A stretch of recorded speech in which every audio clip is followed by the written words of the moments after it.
안녕하십니까. 신의균의 국방TV 시큐리티 뉴스입니다. 자, 오늘은 북한 핵실험이나 또 미사일 발사 등을 견제하기 위한 이 군사적 압박 차원의 미군 움직임이 있는데 F-35 전용 항공모함입니다. 이 F-35 전용 항공모함이 제주도 남방 해역에 와서 계속 작전하면서 북한을 압박하고 있는 이 미군 소식, 그리고 북한 내의 이런 뭐 황당한 소식, 그리고 중국의 이거 조금 위기 상황이 올 수도 있는 것 같은데 하여튼 중국 권력 소식 알려드리도록 하겠습니다. 신의균 국방TV 구독, 알림, 좋아요 눌러주십시오. 미 해군 최초의 라이트닝 캐리어, 즉 F-35 전용 항모급인 트리폴리함이 한반도 인근에 처음 작전 배치됐다는 소식입니다. 7함대가 트리폴리함의 제주 남방 해역 야간 훈련을 공개했습니다. 지난 5월 7함대에 배속되어 서태평양 초계 임무를 수행 중인 라이트닝 캐리어 트리폴리가 지난 6월 30일 오키나와 열도를 지나 동중국해에 진입했다고 7함대가 7월 3일 관련 자료를 공개했습니다. 트리폴리함은 지난 5월 29일 일본 요코스카에 처음 입항해서 7함대 배속을 알린 뒤 6월 10일 사세보에 잠깐 입항했던 것을 제외하면 주로 필리핀에서 작전했는데요. 6월 30일부터 현재까지 제주 남방 해역에서 초계 임무를 수행 중입니다. 현재 트리폴리함에는 주일미 해병대의 제121 전투공격비행대, 제242 전투공격비행대 소속의 F-35B 전투기들이 배속되어 있는데요. 현재 이와쿠니 기지 주둔 전력을 제외한 16대가 트리폴리함에 탑재되어 동중국해에서 항공모함 역할을 대신 수행하고 있습니다. 트리폴리함의 제주 남방 해역 전진 배치는 같은 시기 괌에서 출항해 필리핀해의 대만 인근 해역까지 진출한 로널드 레이건 항모 전단과 역할을 분담한 것으로 풀이되는데요. 라이트닝 캐리어 트리폴리는 한반도 인근에서 대북 견제를, 정규 항모 로널드 레이건 전단은 대만 유사시 등 대중국 견제 임무를 수행하는 것으로 임무를 분담한 것으로 보입니다.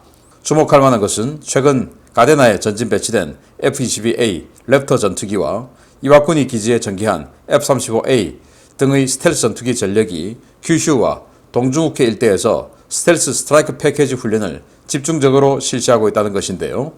핵과 미사일 도발을 준비하고 있는 북한, 당분간은 자중해야 할 것 같습니다. 자, 트리폴리함 보시다시피 이렇게 F-35만 탑재가 되어 있는 항모죠.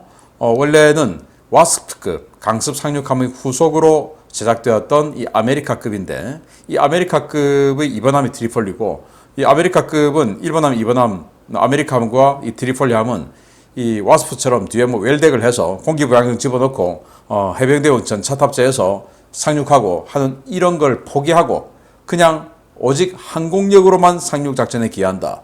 항공력으로 상륙작전 기여하려면은 일단 상륙작전 지점의 제공권 장악하는 역할, 그리고 전투기들이 달아서 상륙작전 지점에 있는 적의 방공망 제압, 그리고 또 상륙작전 지역에 있는 적의 주요 화력 제압, 뭐 이런 것들을 수행하는 것이죠. 그래서 병력을 보내는 그런 일보다는 화력을 투사하는 그런 일에 더 특화되어 있는 이 항공모함이 이 트리폴리함입니다. 한 45,000톤 되고, 그래서 우리 한국이 지금 뭐 만들겠다, 이제 정권이 바뀌어서 저는 안 만들 것이라고 보는데 라고 했던 그 경항모보다 훨씬 덩치가 커요.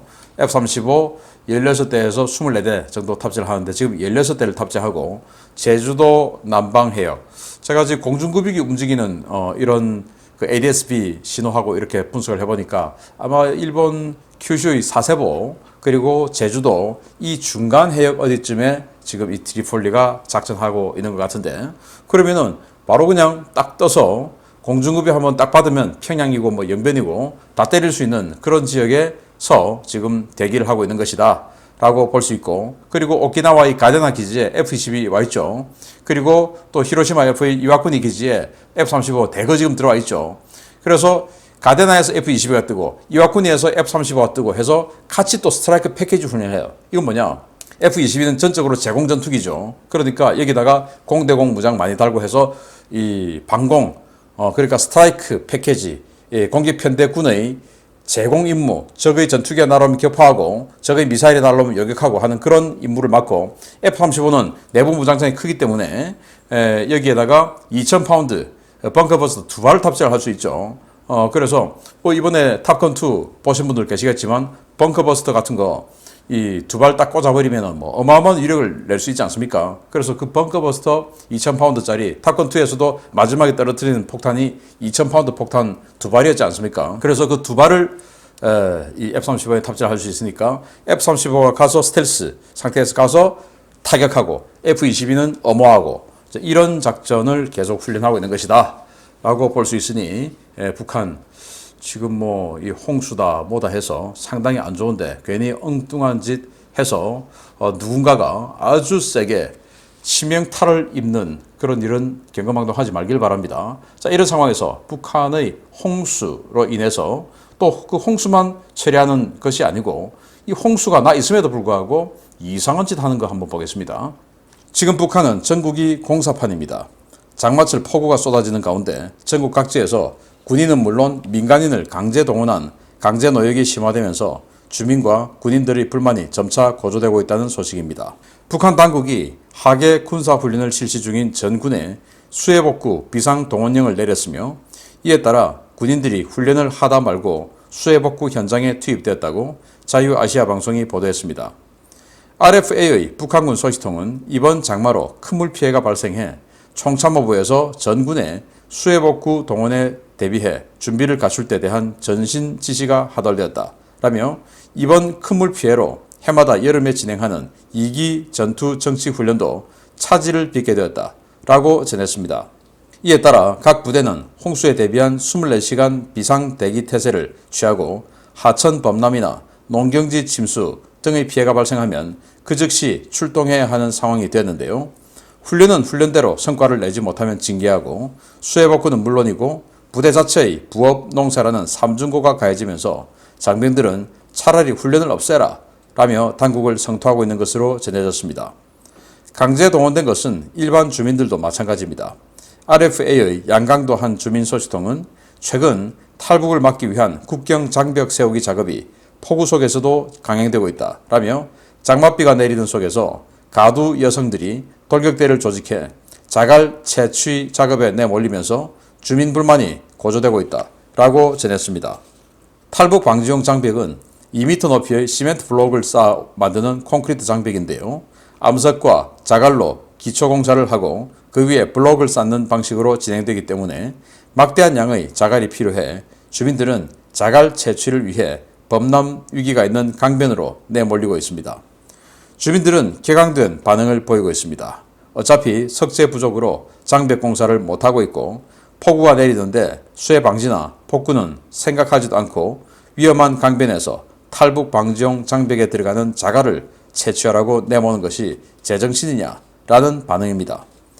당국의 이 같은 압박은 지난해 당 창건 기념일인 10월 10일 이전에 완공하라는 당 중앙의 지시가 10달 가까이 지연되고 있어 일선 간부들이 중앙당으로부터 거센 압력을 받고 있기 때문인데요. 북한 당국 정말 주민들과 군인들의 인내심이 어디까지인지 테스트하고 있는 것 같습니다. 군인들에게 이렇게 작업이 동원되면 그 군인들에게 요구하는 그 성과를 조금 미뤄줘야 되죠. 그런데 이 하계훈련에 요구되는 성과는 그대로 하계훈련이 끝나는 시점에서 검열한다. 그런데 지금 비가 많이 오니까 니들 다 가서 일해. 그러니까 이제 불만이 좀 생기는 것이고, 그건 그렇다 하더라도 주부들, 아까 뭐 제가 가두 여성 그랬는데 이게 북한에서는 주부라고 그래요. 주부들을 동원해서 자갈을 채취해서 국경에 탈북 방지용 장벽 세우는 자갈을 갖다 주는 거기에 주부들을 동원해서 지금 일을 시키고 있다는데 이거 아마 어떤 당 간부가 자신의 실적을 채우기 위해서 강제로 그 해당 지역 주민들의 주부들을 동원한 것 같은데 뭐 이런 식으로 북한은 정말 말도 안 되는 또 상상할 수도 없는 이런 관점 속에서 또 주민들을 바라보는 그러니까 주민들이 우리의 상전이다. 나는 국가의 공복으로서 주민들에게 서비스하기 위해서 이 자리에 있다가 아니고 나는 나보다 쟤들은 더 하층민이야 라고 생각하는 과거 중세시대 때 마치 영주가 농노를 보는 농노는 그래도 계약한 그 농노는 영주하고 계약을 한 사이죠. 그 농노보다 못한 이런 사람들을 대하는 게 북한 당 간부들 아니냐라는 생각을 하는데 하루빨리 이런 방송 그리고 대북 방송 그리고 대북 전단 이런 것들이 아주 활성화되어서 북한 주민들이 깨어나기 바랍니다. 세 번째입니다. 올가을 황제 즉위 여부가 점점 불투명해지고 있는 시진핑의 마음이 정말 다급하기는 한가 봅니다. 중국 당국이 10월로 예정된 중국 공산당 제20차 전국대표회의 일정을 석 달 앞당겨 베이다이허 회의 이전에 끝내버리는 방안을 추진하고 있다는 충격적인 소식입니다. 올 가을로 예정된 중국의 제20차 당대회를 앞두고 중국 공산당 내부 분위기가 심상치 않게 돌아가고 있으며 시진핑 1강 체제에 대한 수정을 요구하는 목소리들이 나오고 있다고 일본 니케이 신문이 7월 4일 보도했습니다. 신문은 현재 베이징에는 올가을 당대회가 여름으로 앞당겨지는 것이 사실이냐는 소문이 공공연하게 돌고 있다 라며 당국이 경제지표와 방역 상황 등 격감된 민심의 눈치를 보는 것이 아니냐라는 반응이 나온다 라고 전했습니다. 중국 당국이 당대회 조기 개최를 추진하는 것은 7월부터 9월까지의 3분기 경제 전망이 대단히 나쁘게 나오고 있는 상황에서 기온이 하강하는 가을이 되면 코로나 확산세가 다시 거세지면서 민심이 최악으로 치닫게 될 수도 있다는 두려움 때문인 것으로 알려졌습니다. 일각에서는 시진핑이 리커창 총리의 후임으로 낙점했던 측근 인사인 리창 상하이 당서기 낙마론도 제기하고 있습니다. 리창 서기는 최근 상하이 당서기 연임에는 성공했지만 최근 상하이 봉쇄 후폭풍으로 정치국 상무위원 진입이 어려워졌다면서 리석이 대신 리커창 총리의 측근인 샤오제 국무원 비서장이나 리커창 총리의 또 다른 측근인 후추나 부총리가 정치국 상무위원 자리에 오를 수도 있다는 관측을 내놓고 있습니다. 주목해야 할 것은 8월 있을 베이다이허 회의입니다. 중국 공산당 지도부와 원로들이 휴가를 겸해 모이는 이 회의는 가을에 개최되는 당대회의 주요 현안들이 결정되는 중요한 자리인데요. 주룽지 전 총리와 원자바오 전 총리 등 중국인들의 신망이 두터운 원로들이 시진핑의 3연임에 반대 목소리를 내고 있는 상황입니다. 이 때문에 시진핑이 베이다이허 회의가 시작되기 전에 당대회를 열고 자신의 3연임을 강행 처리할 가능성도 흘러나오고 있는데요. 점점 삐걱거리는 시진핑의 황제 즉위 작업. 과연 앞으로 어떤 일이 일어날지 주의를 갖고 지켜봐야 되겠습니다. 시진핑 자기는 계속 연임하고 이제 리커창을 교체를 하고 지금은 시진핑 자신은 태자당, 리커창은 공청단 뭐 이렇게 해서 총리와 주석이 뭔가 좀 견제관계에 있었죠. 파벌이 다르게.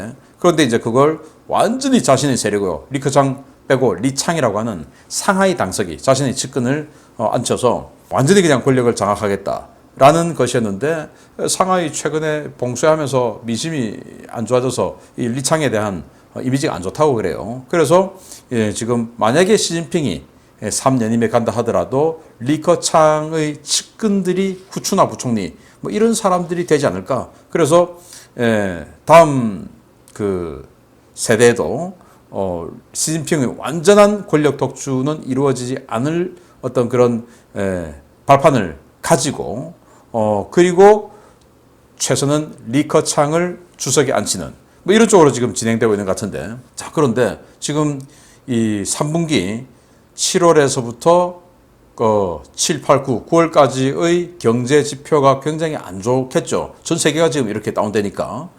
그러면은 여기에 대한 책임을 져야 하는 어떤 그 여론이 악화되는 이런 상황인 10월에 과연 연임에 성공할 때 이 인민들의 어떤 그 지지를 확실하게 받을 수 있을까? 또 가을이 되면 기온이 내려가고 당연히 코로나가 좀 더 강세를 보일 텐데 근데 중국은 코로나 제로 정책 아닙니까? 그럼 코로나 한 명 발생하면 전부 또 봉쇄를 해야 되는데 이렇게 됐을 때 과연 3년임을 할 수 있을까?